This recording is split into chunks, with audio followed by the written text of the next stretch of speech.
It's a very similar story. In her case, it was a traffic stop, not a street stop. In her case, the cops mistook a cell phone, they said, for a gun, not a wallet. But other than that, it was pretty much the same story. Black person moves an arm and is perceived as a threat and is shot. But one story became the national story about police violence and about stop and frisk, and another story became a South Side of Chicago story where people in her community protested, but the rest of the country didn't know about it. I'm very pleased to introduce tonight's speakers, presenting Invisible No More. Paul Butler is a former federal prosecutor and a current law professor at Georgetown. He provides legal commentary for CNN, MSNBC, and NPR, and is the author of Let's Get Free, A Hip-Hop Theory of Justice, and Chokehold, Policing Black Men. Andrea J. Ritchie is a police misconduct attorney and the researcher in residence on race, gender, sexuality, and criminalization at the Barnard Center for Research on Women. She has more than 2 decades of experience advocating against police violence and the criminalization of women and LGBTQ people of color, and is the co-author of Stonewalled, Police Abuse and Misconduct Against Lesbian, Gay, Bisexual, and Transgender People in the United States, Say Her Name, Resisting Police Brutality Against Black Women, and Queer Injustice, the Criminalization of LGBT People in the United States, among many other publications. Please join me in welcoming Andrea Ritchie and Paul Butler. Read this book, Invisible No More. Buy it today and read it. I have a book that I also hope you'll consider. It's called Chokehold, Policing Black Men. I was privileged to have an event here a couple of weeks ago in which I talked about the concerns about African-American men in the criminal process. And so when I was working on that book, I had to have a different kind of intervention because it's something that had been written about a lot. My publisher said, people know this, so you have to come up with something new to say. Invisible No More is about stories that we don't know, we haven't heard. On MSNBC this year, I'm a legal commentator, legal analyst. I'm spending all my time talking about President Trump and the Russian investigation. Last summer, I spent all my time talking about police violence, almost exclusively about police violence and black men. Often that's how the problem is framed, right, as a problem between police and black men. But the genius of Invisible No More is that it not only restores this history, but it tells it in a way that's provocative, that's elegant, and that's moving. And so I can't recommend it highly enough. Again, Andrea had a much more difficult job than I did. She had to do some excavations, some archaeology. It wasn't just kind of remixing. It was creating, and it's a gift. So thank you. Thank you for that gift. So I guess that's, we thought we'd have a conversation and then expand the conversation to hearing from you. So I'm just going to start with some questions for Andrea. And first, why is it that we don't know the stories of black women and women of color? I mean, that feels like the million-dollar question. I feel like the people who, first of all, it's not everyone who doesn't know them. There are communities of black women and women of color who know the stories. We tell them to each other. We organize around them together, but we share them over kitchen tables. We share them over drinks. We share them kind of in whispers. They're not taken up in the same way, I think, by the public discourse is what the challenge is. And I think part of that is that historically, we've just been trained to see state violence as something that happens to black men, from slavery to lynching to Jim Crow to the present. And we've been trained to see violence, private violence, domestic violence, sexual assault as something that happens to white women from the antebellum era to the present, and to essentially not see violence against black women in any way, shape, or form, because they've been pushed out of the category of woman from the moment of Middle Passage in order to facilitate chattel slavery. And in many ways, they've been gendered out of blackness. And so we just literally don't see the stories even as they're unfolding right in front of us. So you were talking about last summer. Last summer, there were many instances of police violence against black women as well. They just didn't catch the same traction. And that's kind of a story that I tell over and over in the book, right? So 1999, Amadou Diallo is killed by police in New York. We're all marching in the streets. I'm marching in the streets. LaTanya Haggerty is killed by police in Chicago. It's a very similar story. In her case, it was a traffic stop, not a street stop. In her case, the cops mistook a cell phone, they said, for a gun, not a wallet. But other than that, it was pretty much the same story.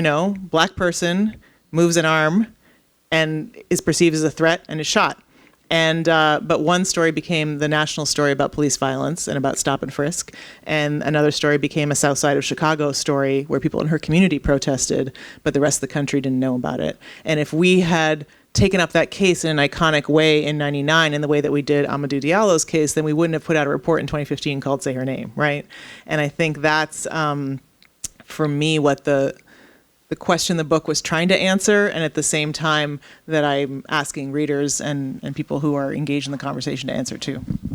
And you say it's the same story, that is, what happens to women of color and black women is the same as what happens to black men. But I want you to unpack that. Are the ways that the police, prosecutors, the government subordinate black women, are they the same? They're both the same and different. So I appreciate about your book that at the beginning you kind of took up what I see as a black feminist praxis of looking at what the controlling narratives are, right? What are the stories about black men that inform police interactions with black men? Is the story of the thug or the ape constructed, and then how does it inform police interactions? Those same stories are constructed about black women, and sometimes they share characteristics, right? So the notion of animalistic threat of a person who doesn't experience pain in the same way. The story of, for gender nonconforming black women, of being a thug is also part of the story. And so what you find when you read Invisible No More is that if you look the same places that you're looking around black men's experiences, whether it's stop and frisk, whether it's the war on drugs, whether it's how broken windows policing plays out, if you look carefully, you'll see women there. And you'll see them being policed according to this very similar kind of controlling narratives of threat, of animalism, and of thug criminality. And they're different. Right. So if you look places you're not already looking, you might see other things like the ways in which black women are also portrayed as Jezebels, right? As promiscuous, as inherently engaged in prostitution, no matter what they're doing, if they're standing on a corner in a skirt, or sometimes even in, I've seen prosecution, I'm sure you've seen them too as a prosecutor, criminal court complaints that were like, was standing on the corner in fuzzy slippers and pajama bottoms. Like, if you think of someone who's trying to sell sex for money, that's probably not what they're going to be wearing. But if they're a black woman, that's what the police officer is going to think they're doing, even if they're just actually walking their dog in that moment, or going for the store or something. So that's a different thing. I don't think police officers look at black men and see prostitution, but when they look at black women, they do. I think when they look at black women, they see bad mothers, and they see. They start policing the ways in which they are interacting with their children or not. I think that they see someone who is not, I don't think they see black men as victims of crime either, but I think particularly when they're responding to domestic violence or sexual violence, they don't see black women as someone who is a target. They see someone who is likely to be a perpetrator. So I think there are similarities and differences. With regard to sexual violence against women, that's a specific thing for black women and women of color. In Chokehold, I talk about the experience of many black men as being stopped and frisked as a form of sexual harassment. It's often described by black men themselves as a form of sexual assault. I don't mean that to be a metaphor. I mean it to be explicit. But with women, especially women of color, there's no need to even get to metaphors, right? It's explicitly sexual in ways that people could recognize. You have a whole chapter about that. I do, and I think I really appreciated that. One of the main things I appreciate about Chokehold is that it does take up this question of stop and frisk in and of itself as a sexual assault, and police searches in and of themselves as sexual assaults. Because the Black women that I know and work with describe them and experiencing them that way. And I think I'm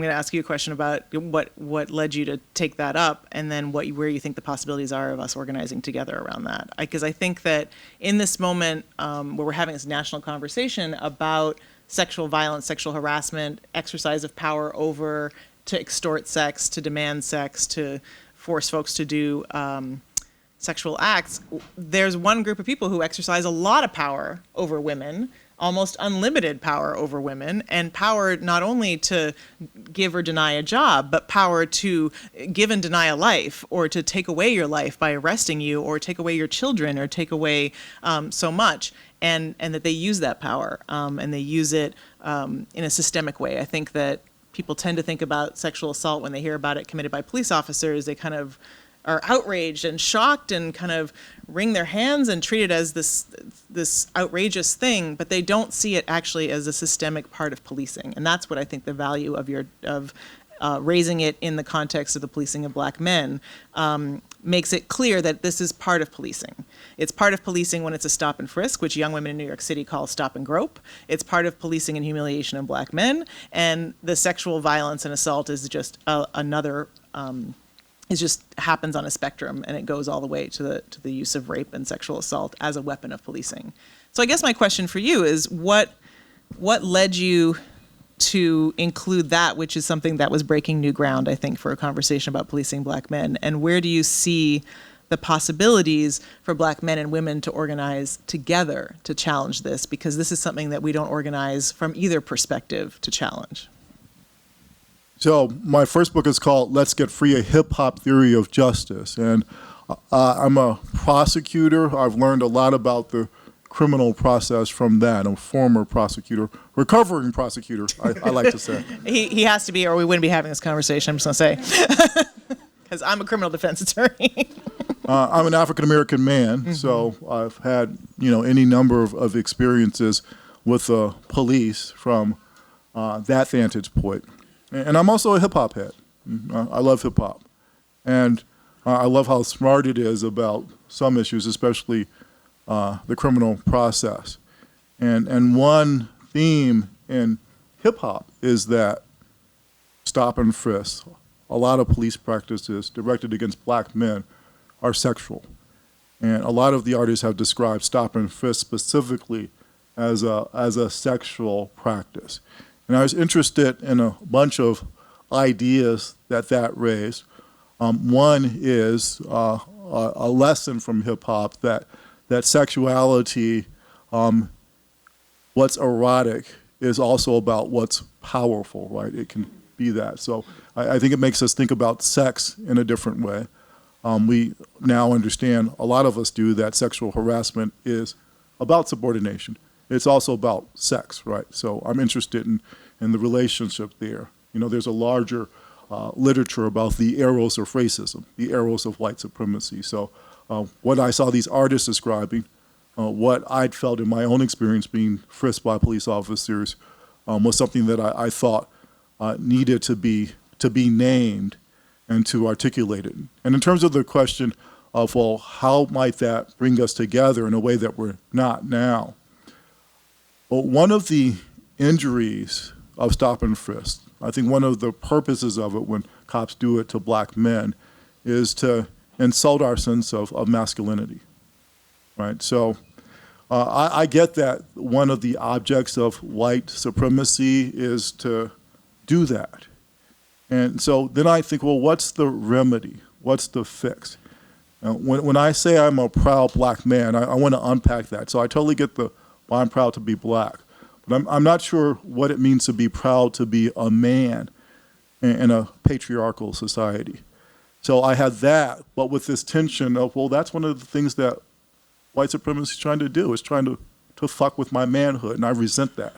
So one of the exciting things about this new project, Movement for Black Lives, has inspired a number of really creative, exciting endeavors. One is the Black Boy Joy movement, which is an effort by a number of African-American women and men to reimagine masculinity, to think about whether it's possible to be masculine in a way that doesn't subordinate women.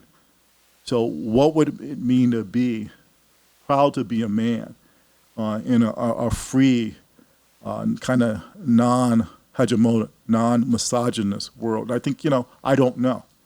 It's an open question. One of the things I learned from hip hop is this tradition of call and response, right? Of answer raps. So I'm putting out this idea in that chapter in Chokehold that there's something sexual that's going on between black men and the police that needs to be named. And I'm waiting for answer raps from Andrea and you. All right, I got one, which is I don't think it's sexual. I think it's about power. And I think it's about dehumanizing. And dehumanizing can take, it's about, I don't think it's about taking away your manhood. I think it's about taking away your humanity. And that the same thing happens when a black man is made to drop his pants on the street, as when Sharnesia Corley in Texas, because an officer claimed that he smelled weed when he pulled over for failing to stop at a stop sign, which, by the way, all of us in this room have done, right? But in her case, she got pulled over. He claimed to smell weed on her, and he called a female officer to the scene who then pulled her pants down and forced her legs apart in a public space in a gas station in full view and stuck her fingers inside her, supposedly to find marijuana, for 11 minutes. There's dashboard cam tape of this. Found none. And we never would have otherwise known about this if she hadn't come forward, because the charges were dismissed. And so she's not part of kind of the conversation about mass incarceration because she was incarcerated, right? And she also, that story is not part of the conversation about stop and frisk or driving while black, even though it was clearly an incident of both of those things. And I think... But is your claim that that's not sexual? What Nope. happened? Really? It's really not. And it's interesting because I've had this conversation with Burge torture survivors also in Chicago. So there was a commander in Chicago who tortured over 100 African-American men, along with his henchmen, into confessing to crimes that they didn't commit often. And he did it using all kinds of torture devices, literal, like electric cattle prod torture devices, and in some instances raped people anally with cattle prods. And I've had conversations with those survivors who said the same thing. They were like, "These is some kind of gay shit," right? And I was like, no, that was them exercising power over you. And that was and I think that, and you talk about this in Chokehold, right? About how the resistance to that takes on a homophobic turn very quickly, right? And that's also something we want to challenge as part of healthy black masculinity, is to challenge the homophobia in there. And so I think that actually gets in the way of the potential solidarity of both you and every other black man who's been stopped and groped, and every black girl who's been stopped and groped, and Sharnesia Corley and Abner Louima, sorry, this is the problem when you talk about these issues too much, right? That Sharnesia Corley and Abner Louima could be in the same event, saying we refuse our humanity being denied in the same way that it was denied in the Middle Passage, it was denied during chattel slavery, and it was denied during Jim Crow through sexual violence together. And I think when we make it sexual, it makes it shameful for men to talk about it because of internalized homophobia. And I think it also just denies that rape is about power, it's not about sex. And it makes it possible for us to then talk about what are we going to do about it. Because I think most police departments, somebody talked about in the book, don't have a policy saying that police can engage in sexual violence, including against members of the public. By federal law, they have to have one about sexual harassment and violence among employees. But the city of Boston, for instance, has a policy that says cops can't sexually harass and assault each other, but doesn't say anything about what they do to the members of the public. Now, a policy, and we'll get to this in a second, is only as good as a piece of paper it's written on, right? But at a minimum, I think black men and women could come together in Boston and in New York and elsewhere and just be like, nah, you can't rip away our humanity through sexual assault in stop and frisk, in drug searches, because that kind of search I described, that's how the war on drugs is waged on the bodies of black women. Sharnesia's case was only unique in that we saw the dashboard cam for it. And we're not going to allow rape, whether it's with a plunger, as it was in Abner Louima's case, or in the backseat of a police cruiser after a drug arrest. We're not going to allow that to be one of the many weapons of police brutality in the United States. And that formation doesn't seem to have occurred with either black men or with white women. And so, you quote Barbara Smith, that great line, all of the women are white, all of the blacks are men, but some of us are brave. Are black men complicit in some ways? Are white women complicit in some ways in the dynamic that you described? I would say both, definitely. I think the anti-violence movement has not taken up the issue of police rape, and sometimes explicitly, like in the case of Daniel Holtzclaw, the sisters who organized around the rape of 13 black women and girls, at least by a former Oklahoma City police officer, Daniel Holtzclaw, the first place they called was the local Y and said, y'all do sexual assault hotline over there. Can you help us out with this case? These black women are being raped by this police officer. And the Y said, we have a relationship with law enforcement that's very important for us to maintain in order for when our sexual assault victims come forward, for them to be able to get help from the police. So that was an explicit example of something that I've observed over the last 20 years complicitly from a white woman-led mainstream anti-violence movement. And I do think black men have been complicit in not organizing around this issue with the same fervor that they organize around police shootings and excessive force, when, this is certainly as systematic and as much about denying black humanity and as much about anti-blackness. And I think there are reasons why. I think that one of the things I talk about in the book is a group of young women who started organizing around sexual harassment by police in their neighborhood in New York City. And they got some on film, and they, when they couldn't get it on film, they sort of acted out in guerrilla theater, kind of what the cops were doing to them. And they did this great event in Bushwick, and they screened the video of the cops sexually harassing young girls, like on the wall of the precinct. And all the men in the community were like, what? This is fucked up. You're doing this with our sisters. We ain't down for that, whatever. And then the young women were like, and y'all do it to us too. And then it was like, right? So I think that in order to confront sexual violence by police against black women, black men would have to also confront sexual violence against black women by black men. And I think that's part of where the silence is. And that's why I'm so interested in taking your chapter and my chapter, putting them in conversation and being like, come on now, how are we all going to get free? Well, a couple of last questions, and I want to, I think we'd love to hear from you. So one explanation you hear sometimes about why the concerns of women of color and policing and the criminal process aren't as prominent as with black men is because it happens to black men a lot more. So the idea is that certainly white supremacy injures black women. It's just the primary mechanism isn't the criminal process. So we can think about eviction. I've heard eviction described as the eviction is to black women what the police are to black men. The denial of government services to black women.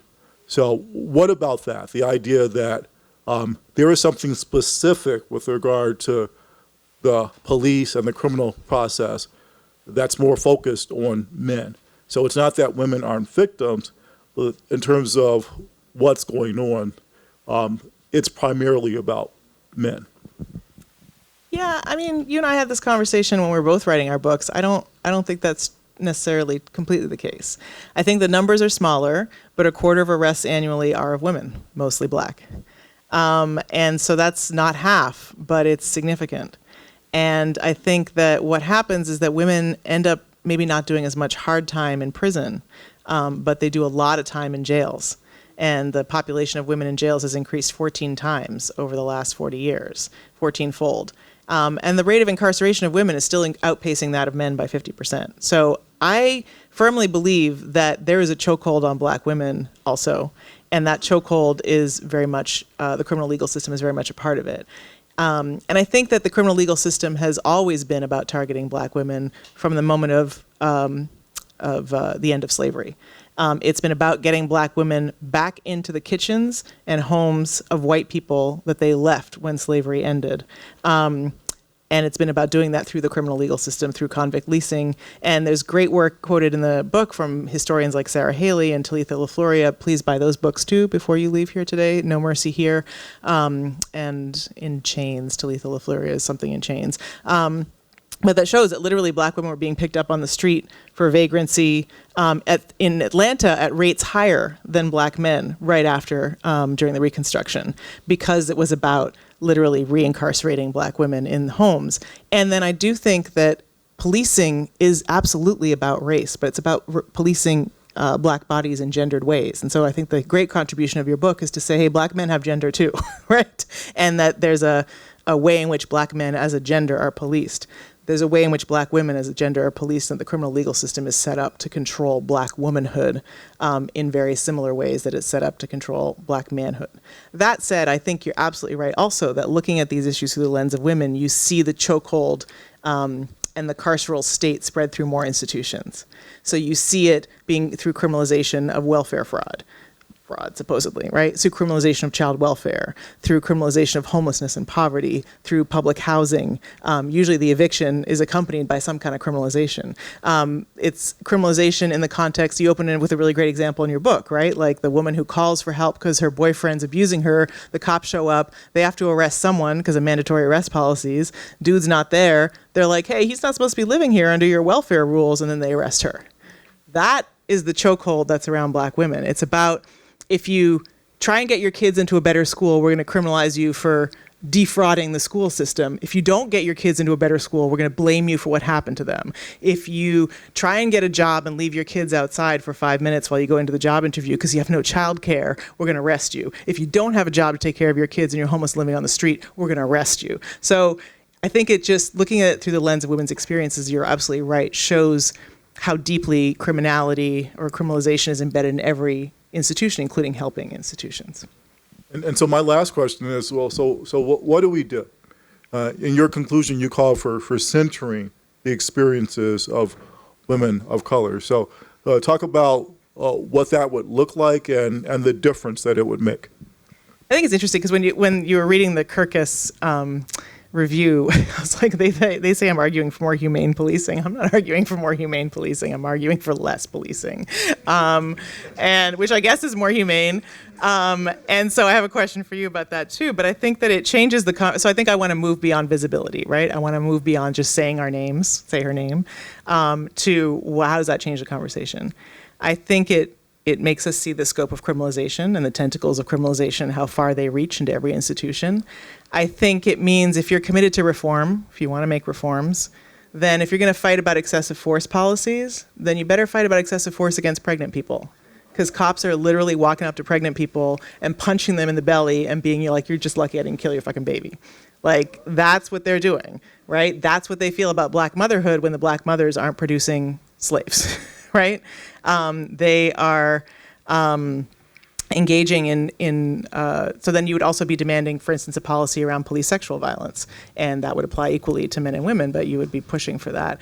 And then you would just really actually start, I think you get faster to abolition when you look through women's experiences, because you realize it's not going to be, like, reforming stop and frisk isn't going to solve the problem. Decriminalizing drug isn't going to solve the problem. You start to see that actually there's nothing, and that the lie that the criminal legal system tells us about itself, that it's about safety and protecting vulnerable people and women and children. When you see the cops cuff a 5-year-old little girl for throwing a temper tantrum and shoot a domestic violence victim when she answers the door after she's called for help, then you see, like, actually, that's not true. So I think that in your book, you end with some reform recommendations, but then also you make 3 calls for abolition. And I'm curious about your evolution to abolition, because I feel like I've watched it kind of from afar on panels that we've been on together over the years. And I was really excited to see those chapters. So how did you get there?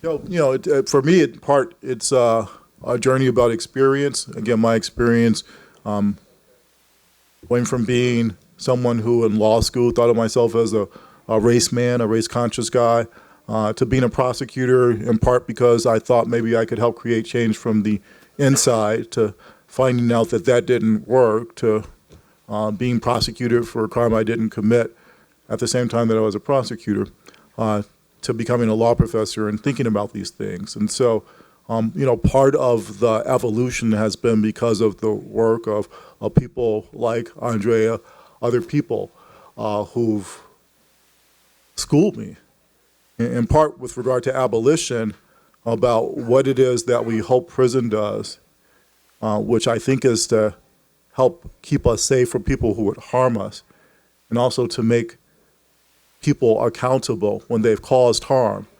And what I especially know as a prosecutor and as a person who has lots of people who've been in prison in my life is that prison doesn't do either of those. And so then the question is, are there ways to create those results of being safe, and of making people who've caused harm responsible and accountable that don't involve the inhumanity of locking a human being in a cage? And the good news is that there are those ways. And I think knowing that, having that vision, is what finally brought me around. Because we think of, well, if not prison, then what? And it turns out that there's a hole there. That some of the people who you lift up in the book, like members of the transgender community, who, again, they need to be safe. Lots of private violence, but also violence from the police. So they're working on projects.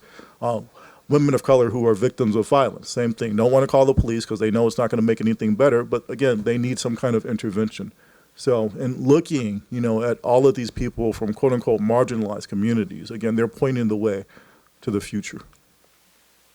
So what do you think? Questions, comments for Andrea? Yes, sir. Or Paul. Thank you. Pretty complex over there. I mean, I say that, and it sounds cavalier, but it's actually deep and true, right? And so I think there is a deep hatred of blackness that I think that also exists in the UK, so I'm not going to do that comparative thing. But I think there's a deep fear and hatred of blackness in the United States that is what fuels the growth of the criminal punishment system and in every aspect. And I think that is what makes many people react to the ideas that we're putting forward with fear and, I don't know, what's the reaction that you're getting to your book when you're putting out abolition? And that reminds me of the other issue you raised about the difference between reform versus transformation. The difference between, well, maybe the Department of Justice should just go in and take over the local police department as opposed to abolition. So it's surprising how little empirical work is done about the criminal process in general and policing in specific. So although there's a sense that the Department of Justice was going in and doing something good with police departments, there's actually not been a lot of hard data. When I looked at the data in Chokehold, I found about half the time when the department comes in and takes over a department, police violence goes down. The other half, it goes up. The concern I had is that a consistent effect is that when the department comes in, people feel better. The community feels better about the police, even when they should not feel better. And that's a consistent effect of liberal reforms, right? So it kind of pacifies the masses, even when they shouldn't be pacified. So in that sense, there's some tension between reform and transformation. The problem is that in those half of the cities where police violence goes down, fewer people, black women and men, get killed or beat up by the police. And that's a good thing. So how do we reconcile that tension between reform, doing this short-term pacification, but good work, with this broader need for radical change? I have a fear of the police. I just have a fear of the police because I know disabled people who have been mistreated by the police, and I know a person who was murdered by the police. And so, and plus I can talk about a case here in Boston, but that chapter 4,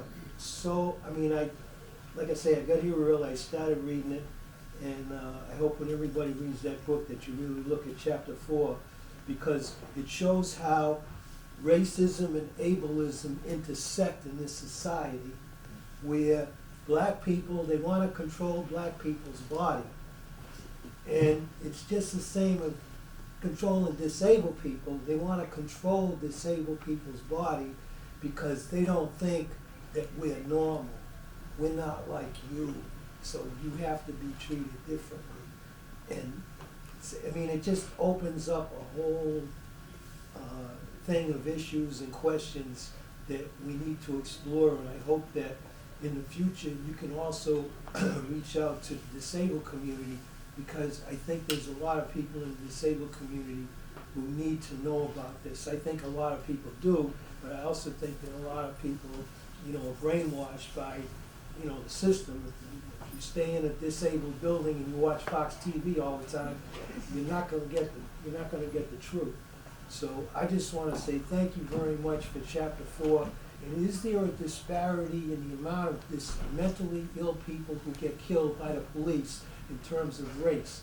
Do more black people and people of color who have mental illness issues or mental situations get killed, or is it kind of the same all the way around? Or did any of your research uncover any of that? The research shows that disabled people are 10 times more likely to be killed by the police, and that half of the police killings involve police interactions with people with disabilities or people in a mental health crisis. So if you want to do a reform that was actually going to reduce killings, short of abolition, if we just found another way to respond to people in mental health crisis, we would reduce the number of police killings in half. And absolutely, it's disproportionately black and brown people. I don't have the stats for that, do you? I don't, but again, if we do want to do some of the kind of comparative analysis that the first question invited, so differences between the UK and the United States. One is that most of the police officers there do not carry guns, and guns are a lot harder to come by, and that has a dramatic impact on police violence. My understanding is that in the United Kingdom, there are mental health professionals who also will accompany police. In the movement for Black Lives, there's an expression that when you're experiencing the kind of crisis that makes a lot of people call the police, that really the result of having somebody with a gun and the power to arrest show up to deal with that crisis, it makes things worse, not better. And so apparently in the UK, there's a recognition that at least when people are having mental health crisis, they don't need a guy with a gun or a woman with a baton. They need a professional mental health provider, and those services are more readily available there. I think also another lesson from I learned the most writing that chapter, right? That was an area that I really need to school myself. But one of the things that the disability justice community that I reached out to really reminded me was, and then that response can't be just a different kind of policing, right? Because another way to control your body as a disabled body or as a black body or as a black disabled body is to, and Angela writes about this in her book too, is to drug it, right? So maybe you don't chain it, maybe you don't beat it, but maybe you shoot it full of drugs involuntarily, and then that's just another kind of incarceration. So thinking about our responses and making sure they don't replicate in a different way, the issues is something the disability community is really pushing us to think about too. I'm going to call in this brother right here, and then I'm not going to call in another man, so I hope women have questions. I don't necessarily have a question, it's just a comment, and the other questions that have been going on. I think when we ask about the differences within the US or the UK, or why aren't things being adopted when we know they're not working, I think the police get a lot of attention, and I think that's great, but I think the police are a soldier for a much bigger gangster, and this gentleman talking about the disabled community, we instantly start talking about other things, mental health professionals, healthcare, so I feel zoning, capitalism, you mentioned childcare, I feel like there's all these other things going on, and looking at policing is really useful and should be done, but also they are sort of just policing the results of other systems of oppression. And so I feel like those other systems have to be looked at really, really critically if we are also going to change and eradicate the violence that policing is. Yeah, I would agree. I would say the number one, I could write 15 principled critiques in my book right now, but and I'm sure there's many more that exist. But one that I was making of myself while I was writing it, I was like, where is anti-capitalism in this book? Because it's so much of what's driving.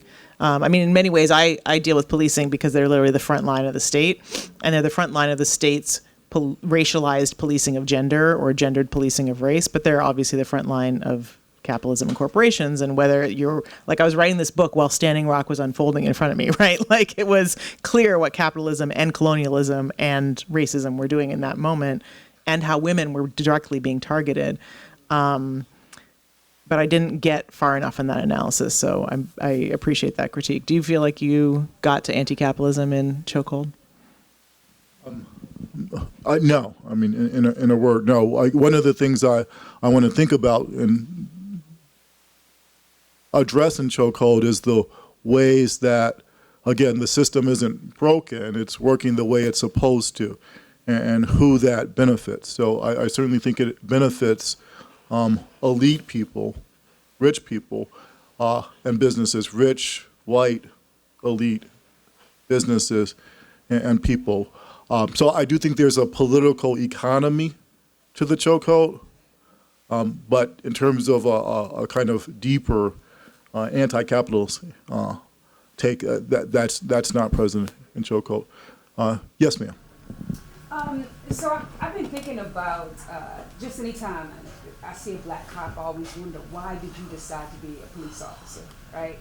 And I'm wondering, like, the transformation they go through psychologically into the policing abyss, right, in which they have to police their own communities.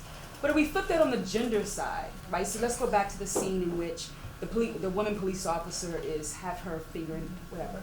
And so I'm also wondering, like, what is she thinking and what abyss does she have to enter into? So I just wonder, are there any studies, any conversations, any empirical social evidence of that kind of process, or you're theorizing about what process does a woman police officer have to go through in order to even partake in that kind of situation? And there's a good book that actually came out of the UK called Gender and Policing that I picked up because I thought, oh, maybe someone wrote the book. I don't have to write it. And it was about women police officers. And I was like, wah, wah. So I go back to my computer. But it talks about that. And it talks also about like the gender policing that they experience on the force, right? So both.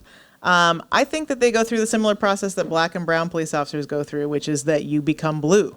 And that it becomes you comply with the institution, you serve the interests of the institution, or you will be punished. And that takes many forms. There are some studies that show that women police officers use less force, and I know you write about this. I'm interested to hear your take on it. And there are studies that show that they use more force against women, and that black women officers use more force against black women, because we police each other too, right? And I remember hearing when I was researching the Amnesty report that was mentioned earlier about black cops on the west side of Chicago would go out and pick up black women who they thought were in the sex trade or who were, and beat them with, make them take off their shoes, hit them with their shoes, and then make them walk to their next location or home without shoes in the winter in Chicago in the snow. Now, that's not John Burge torturing black men, but that's something going on there, right? I remember like spending a lot of time trying to think like, what is going on there? And obviously it was about black women policing black women. And I've seen, when I was researching that report, I've seen women police officers engage in really homophobic policing, violent policing of trans women. And then, we saw a white woman shoot Terrence Crutcher. The officer who killed Alicia Thomas in the backseat of a police car in Los Angeles, and as she was saying, literally on tape, I can't breathe, like Eric Garner was a white woman. So I think certainly where women are concerned generally, I don't think they are any less likely to commit force or commit the kinds of violations that we're talking about. And I think it's because they go through a similar process. But I know you have a different take on that, so I'm interested to hear that. Again, so I'm interested in what the data shows, what evidence shows. So if we look at a specific kind of set of cases, so let's take police officers who've been charged with crimes for killing folks. As you know, the numbers are woefully low. The police kill at least 1,000 people a year in the United States. In the last 10 years, fewer than 50 police officers have been charged, and a much smaller percentage have been convicted of a crime. But in that really small group, less than 5% are women. Women are about 20% of police officers now. Other studies suggest that women are less likely to use force than male officers. And I haven't seen an intersectional approach. So they talk about women without breaking down race or other identity categories. But women are less likely to use force. They're more likely to resolve issues without making arrest. So that's good. And so in Chokehold, one of the reform-minded recommendations I make is that police departments should be half women. And again, we know through data, we also know through stories. So when I think about my own experiences, I've had more positive experiences with female officers than I have with male officers, especially with African American female officers. So again, that's my experience. That's not, again, empirical in that sense. But the data does support it. Black officers is a whole different category. So again, what the data shows us that I talk about in Chokehold is that if you're a black male, you're safest around a white officer. You're actually least safe around a Hispanic officer, followed by an African American. So these studies have looked at something that's called threat failure perception, which is the police. They're really scared. They see this, they think it's a gun. If you're a white officer, you're more likely to recognize if it's a black man that it's a cell phone. If you're a black officer, you're more likely to think it's a gun. So again, we just have that data. We don't know why it exists, but that has been replicated time and time again. So there's another good book, Locking Up Our Own by James Foreman, where he does a deep dive into the history of black police officers. And his conclusion is the reason that they ought to be black police officers is because it's a good job. If you don't have a college degree, it's a way to make a living, you get a good pension, you retire early, it's good work, is his conclusion. The reason to have a black police officer is not because they're going to be different from white officers. His conclusion is that they're not. Again, I think that's different with women. Oh, the question was, do you have any recommendations for change that involve new technologies? And I don't. I think body cameras don't address the vast majority of forms of police violence that women experience, and also don't work generally, and in fact end up being a tool of surveillance for the state. And I just, I think every kind of technological advance that has, so tasers at one point were like, oh, let's use tasers to reduce police shootings. They don't reduce police shootings because when officers feel threatened, they shoot. They do increase use of tasers in wildly inappropriate situations like breaking up fights in schools, or this pregnant woman won't sign her traffic ticket, or, any number of other situations that they were supposed to be a substitute for deadly force, and they get used in situations that have nothing to do with deadly force. When officers think about experiencing a situation where they should use deadly force, they just go to their gun. You saw that also, half the time they don't carry them. I think those are two technological innovations. The one that I do sometimes recommend is, one of the ways they caught Daniel Holtzclaw engaging in sexual violence against preying on women in the community was by using his GPS tracker on his patrol car to see where he was going, and that he was often kind of going off on detours. So yes, technology on the police car, sure, but then nowhere else. Okay, and we're gonna get books signed by Andrea. So how about maybe one or two more questions, and then we'll go to the signing. Yes, sir. So in Professor Khalil Muhammad's condemnation of blackness, he presents a pretty convincing argument about the use of the historical perspective of how social scientists kind of develop data in order to racialize people rather than the other way around. So the racism came before the categories of race in the first place.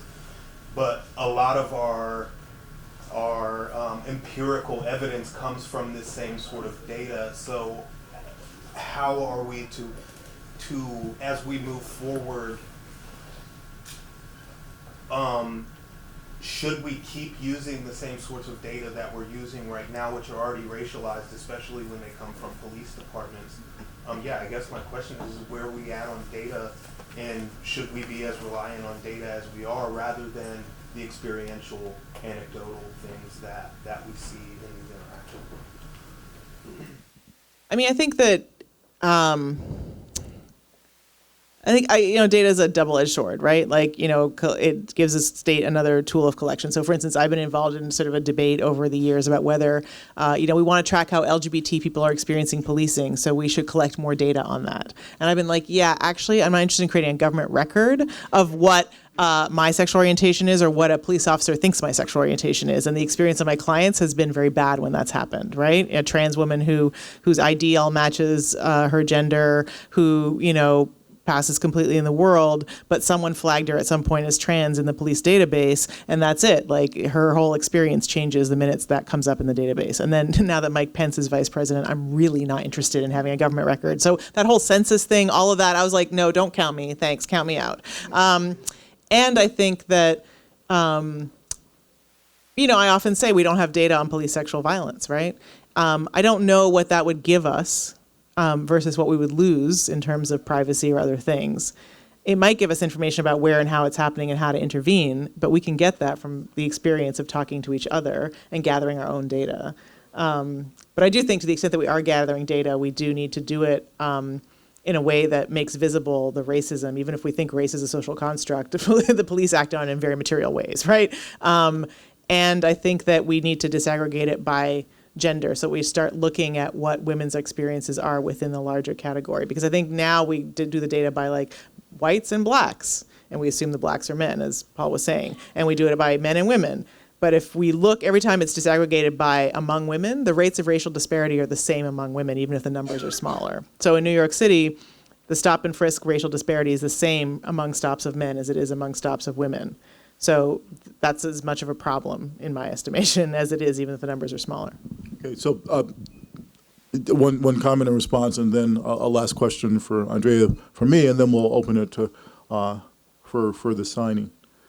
The comment, Coming Attractions, Khalil Muhammad, who's a professor at the Kennedy School, brilliant guy, amazing book called Condemnation of Blackness. One night only, he, Andrea, and I will be in New York at the Schomburg Center. Do you remember February 8th. February 8th. So Black History Month. Have the same conversation. I'm excited about that. So if you know folks in New York, please let them know about that. So the question for you and the response is about resistance. What does resistance look like? So data is important if social change is going to happen on the basis of arguments, right? Like a reasoned argument. This is what's going on with black women in the police. Say her name. Now that you are aware, act like you know, change. Is that how change happens? Because if that's how change happens on the basis of reasoned argument, which is kind of what we assume in the law, then data will support that, right? I think data will help.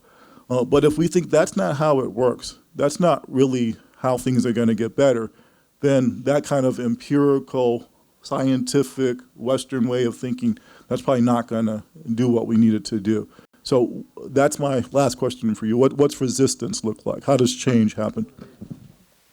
I mean, it looks like dismantling the current system and building the systems of safety that you were describing earlier, right? And that can take many forms, right? It can be taking police power away in certain respects.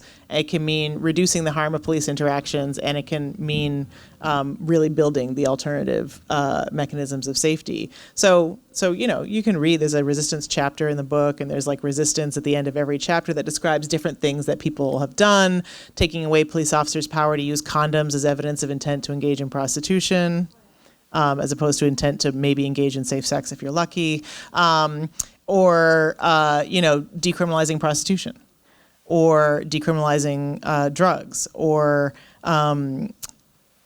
working to build the alternative responses to violence so that cops don't show up when domestic violence calls happen, and they don't have to be called, and that we actually then produce greater safety. So resistance looks like building a different world every single day and figuring out where your lane is and then trying to do some work in it. So are there cops in your kid's school? Are there cops in your neighborhood school? What are they doing to the young women at the school? I live on a street in New York City that has 3 schools. I watch the cops talk to young women on the way to school, on the way back, every day. I get out there. I mean, I'm like literally becoming the old lady who, like, 'cause I'm on the first floor, I just throw up my window and start talking. But I'll get out there on the corner and be like, what are you threatening them with? What disorderly conduct? I see no disorderly conduct, and I know the law, right? So I'm like, no one's alarmed here.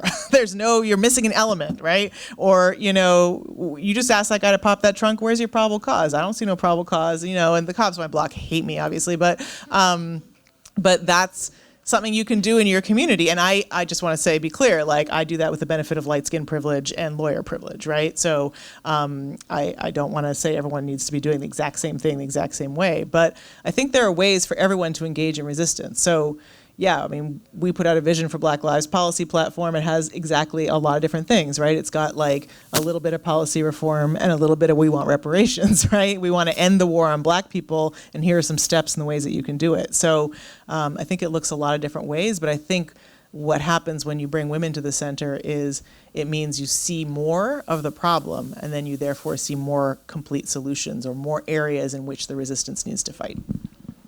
Let's thank Andrea Ritchie for bringing women to the center. And thank you, Paul Butler, for being in conversation and writing.